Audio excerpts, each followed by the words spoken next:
Shalom à tous et à toutes. Le sujet qu'on va traiter aujourd'hui, qu'est-ce qu'on doit étudier durant la veillée de Shavuot? Alors vous le savez, cette coutume qui est extrêmement sainte, extrêmement gdosha, cette coutume de rester réveillé tout le soir de Shavuot. Alors c'est vrai que ce n'est pas une obligation stricte, on ne peut pas dire que c'est obligatoire, mais c'est une coutume qui est extrêmement importante. Le Zohar dit explicitement dans la Parashat Emor que déjà, Chassidim, Arishonim, les premiers pieux, eh bien, ils restaient réveillés toute la nuit, ils étudiaient la Torah. Étant donné que c'est le jour, matin Torah, on a reçu la Torah, et ces premiers pieux disaient, venez maintenant, on va acquérir l'héritage qu'on a reçu. C'est quoi l'héritage qu'on a reçu? C'est la Torah. Comment on va le recevoir? Eh bien, toute la nuit, on va étudier la Torah. Le Zohar dit une chose extrêmement belle. Le Zohar dit que tous les gens qui restent réveillés toute la nuit de Shavuot, qui étudient la Torah, vesmechimbo, et ils vont se réjouir de cette étude. Alors c'est intéressant, le Zohar parle non seulement d'étudier, mais également d'être heureux. On doit être joyeux de recevoir évidemment cet héritage. Tout celui qui reste réveillé, eh bien il est inscrit dans Sefer HaZichronot, dans le livre du souvenir. Il y a dans le ciel un livre du souvenir, et tous les gens qui restent réveillés, qui étudient la Torah, ils auront le mérite d'être inscrits dans ce livre. Dit le Zohar, chaque personne qui est inscrite dans ce livre recevra combien de bénédictions?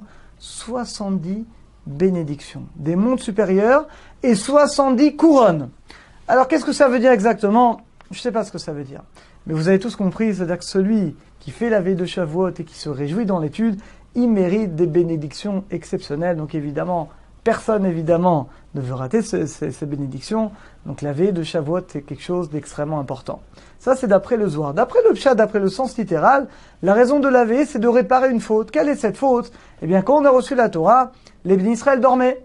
Et Hachem a dû nous réveiller avec des éclairs, etc. Donc on est arrivé en retard. C'est pas normal. Normalement, on aurait dû être en avance. Donc pour réparer en quelque sorte la négligence de nos pères qui se sont réveillés un petit peu trop tard, eh bien nous, qu'est-ce qu'on fait? On dort pas. On reste réveillé toute la nuit, on étudie la Torah, on enchaîne, on prie au Netz le matin, on va lire les 10 commandements le matin. C'est comme si on recevait les 10 commandements, dit le Midrash, et donc finalement, on répare en quelque sorte l'erreur de nos pères. Ça, c'est l'importance de comprendre un peu que, bien qu'il n'y a pas d'obligation stricte à l'Arik, mais c'est extrêmement important. Tout celui qui peut faire cette veillée, évidemment, il doit le faire. Maintenant, la question qui doit se poser, qu'est-ce qu'on doit étudier idéalement? Alors, idéalement, on doit étudier le Kriye Moed. Kriye Moed, c'est un recueil qui a été rédigé par le Harizal, où en fait, c'est le Tikkun. Le Tikkun, qui a d'ailleurs dans la plupart des Marzorim, c'est en fait une sélection de textes qui ont été sélectionnés par le Harizal, ce grand maître de la Kabbalah qui a vécu à Sfat il y a 400 ans. Et dedans, il y a de tout. Il y a du Tanakh, il y a de la Torah, il y a du Tanakh, il y a des passages du Zohar. Il y a un petit peu de tout. C'est un petit peu une synthèse de toute la Torah. Et dans la plupart des synagogues, en général, il y a toujours des groupes de gens qui lisent le Kriye Moed, donc ce Tikkun, ce livre spécial qui est dédié durant la veille de Shavuot. L'idéal, nous dit le Rav Yosef, évidemment, le Chida également, c'est de lire, de se concentrer sur ce texte. Néanmoins, il y a des gens pour qui c'est difficile. D'abord, souvent, on ne comprend pas forcément. Il y a beaucoup de passages de Zohar, des passages en araméen. Il y en a qui ne comprennent pas l'hébreu. Et des fois, ça peut être un petit peu barbant. Si quelqu'un lit un texte toute la nuit, pendant 3-4 heures, il ne comprend rien. Alors, ça peut être un petit peu sec. On va du mal à ressentir l'amour et la joie de recevoir la Torah. C'est la raison pour laquelle celui qui veut étudier ce qu'il veut, quelqu'un il veut étudier de la paracha, il veut étudier de la Gemara, il veut suivre des cours, nous dit le Rav Yosef, on a le droit. Puisque l'essentiel, vous l'avez compris, l'essentiel, c'est d'étudier la Torah, de se réjouir avec la Torah. C'est d'étudier la Torah avec amour, avec simcha. Donc si tu penses que tu vas mieux étudier, tu prends une Ravuta, tu étudies des textes du Rambam, du Shulchan Aruch, de la Gemara, et ça va mieux te tenir réveillé, tu vas mieux étudier. Dans ce cas-là, étudie cela. Donc en réalité, chacun doit étudier la matière dans laquelle il est le meilleur, dans laquelle il va pouvoir étudier avec le plus de joie.